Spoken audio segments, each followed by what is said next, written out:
This is Start, Grow, Manage, where we help managed service providers achieve the impact, freedom, and wealth you imagined back when you started your company. At Start, Grow, Manage, our tools, practices, and processes help you engage, energize, and execute on building a business that empowers an extraordinary life. Learn more about our programs and how they can fuel your fire at startgrowmanage.com/learn more. Let's go. Hello and welcome to the Start, Grow, Manage podcast. I'm Joe. And I'm Jeff. And it's the beginning of the year. So, It is the beginning of the year. How did that happen? I can't believe, you remember before the summit, I remember like we had the decision that we were going to do the summit live, I think back in September. And that felt so far off in the future to me. Like it was never going to happen. And now it's almost a month since we completed the summit. I mean, how did that happen? How does I don't know, man, but like so fast?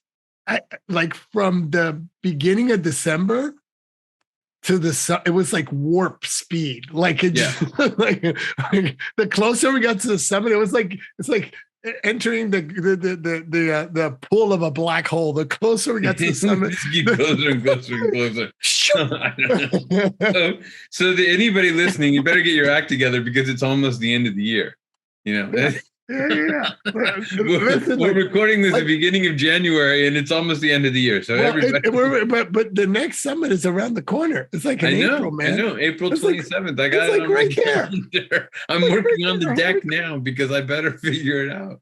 So anyway, we actually do have some stuff to talk about for the podcast, and what I thought we'd talk about, Joe, is onboarding. Okay, so what do you want to say about onboarding? Well, see, I thought we could have a little conversation about that email that I got the other day. The one that was like from a Nigerian prince that said that you. Oh no! I took care of that one. It's really good deal. This guy, he inherited like $50 million, and all I had to do was pay him like $1,400 in like transfer fees, and he's going to give me like $10 million. It's going to be great. Like it's coming. It's coming. I don't know. He said something about needing another couple of $100. Apparently, we didn't cover the full fee, but I mean, I'm really excited about that Nigerian thing. But I was actually thinking about the other one, the one that I thought was a scam. But wasn't actual. But was an actual. Yeah. Email, right? The one that was true. That was a genuine plea for help. And I thought maybe you could tell that. So for those of you who know me, you know I've bought and sold a bunch of different MSPs, and I think that this had to be 2012 or 2014. I had actually sold a lot of clients because they were not in our avatar, and we kind of did that, and they moved to a different MSP. Yeah, and so that's back in 2014. That's what, 11 years ago. Yeah. No, 9 years ago. But 9 years ago? Okay. It feels like 11 years. Clearly not your strong suit. That's clearly not my strong suit, right? So it's 9 years ago, 2014, this happens, right?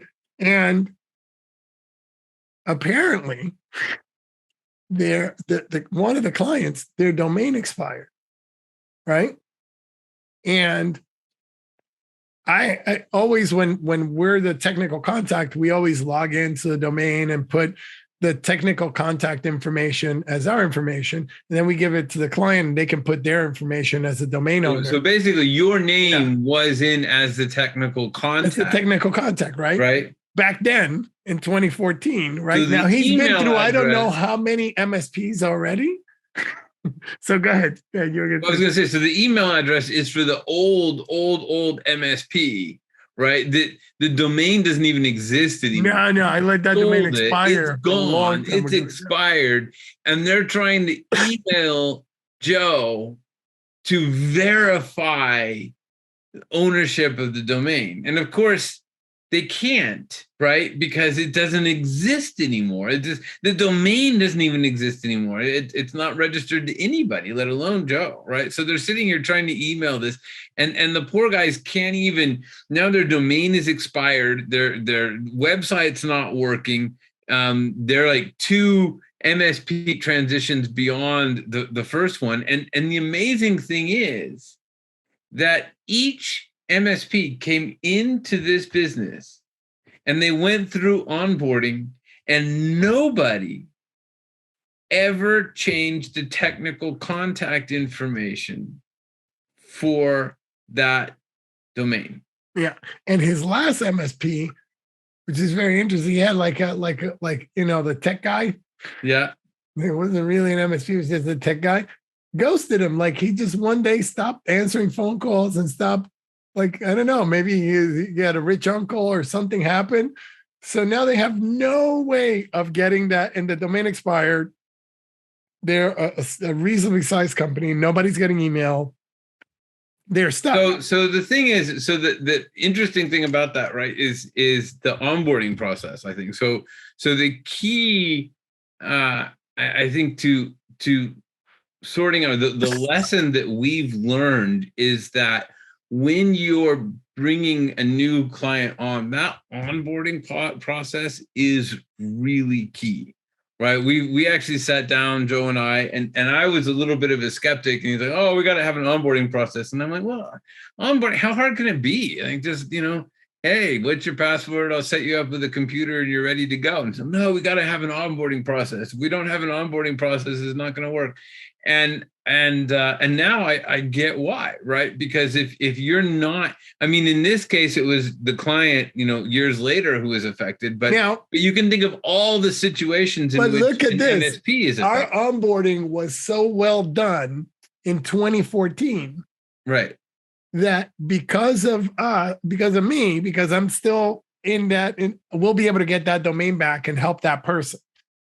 If there was no technical contact at all, that guy would never be able to get his domain back. He'd have to wait for it to fully expire, another 75 days, and then hopefully buy it again if somebody else doesn't buy it. So, and this leads back to the one of the problems that Joe has, which is that people keep calling him for MSP services. And the reason they keep calling is because he does stuff like that, right? Because he's the guy who actually solves the problem. And the interesting thing about it is it's not that hard to have an onboarding process that includes gathering all of the information, transfer those technical contacts, transfer the domains, transfer ownership. Like, that has to be a part of the onboarding process. And if you don't have that well defined, if you're not clear what your onboarding process is, then go work on what your onboarding process is. Like, really create a detailed step-by-step process that you can take people through, that you can take your new clients through, to make sure that you have the all of the information. And it's really, it's all the little things, right? Because it's all the little things that come back to bite you, right? It's all the domain names, all the web hosting, firewalls, servers, like there's so many accounts for so many things, all their SaaS software, right? Yeah. All the admin accounts for the SaaS software, you have to make sure, you have to understand their line of business application. A lot of the mistakes that I see MSPs make a lot is when they're onboarding the client, they don't get all the logins for the line of business applications. They don't get all of the technical contacts for the line of business applications. And when you get the client and everything is working, nobody notices because everything is great. But then when the line of business application works and they call you and you're supposed to troubleshoot it and you don't have any information on that line of business application, who the technical contacts are, where you can get a hold of them, like all that, right. Like you're stuck. You're stuck. And then if the client is not, and sometimes they're a little bit not too savvy, right? If the client is not too savvy and you didn't do all the work up front, because what you want is during the onboarding process, you don't care if it takes you 3 weeks to get the contact information. You don't care. You're going after it, right? Right. And you get all the stuff. When the stuff is down, that's the wrong time to go looking for it. Go look for contact. Because now contact information and everything's down. If your client's domain is down and it's expired, and you never bothered to get the information to go rescue it, right?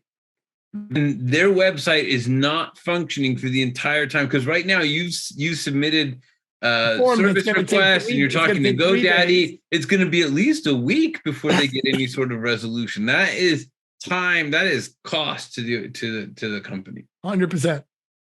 Joe, I have a quick question for you. Shoot. So you're gathering all those passwords. Where do you save those passwords? Well, what you want to do is you want to make sure that there's a good password software that you have, that but in the case of the MSP, you're putting them in IT Glue or whatever your internal database. So IT Glue is secure enough to So you would put them in IT Glue, or you would put them in a Terra, or you would put them in whatever your PSA is. Okay. Right, where you're doing. But you also, I personally prefer to use a password manager like OnePass or LastPass, right?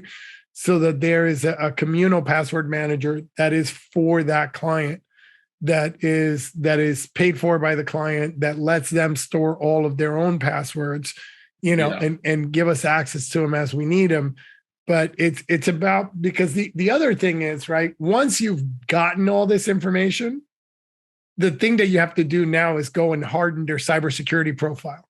And what you're going to find is that 70% of the time, it's the same password across the board for everything that they have. Like every single thing, it's the same password, right? Then you go do a dark web scan and you find that password somewhere out there already, right? And they have the same password for everything, right? So I think what we're going to have to do, let's save that. I think we're going to bring in a security expert in one of the next couple of episodes to really talk to us about how to say that, how we can harden the cybersecurity posture of that client, right? Because but going back to onboarding, all this is part of your onboarding process, right?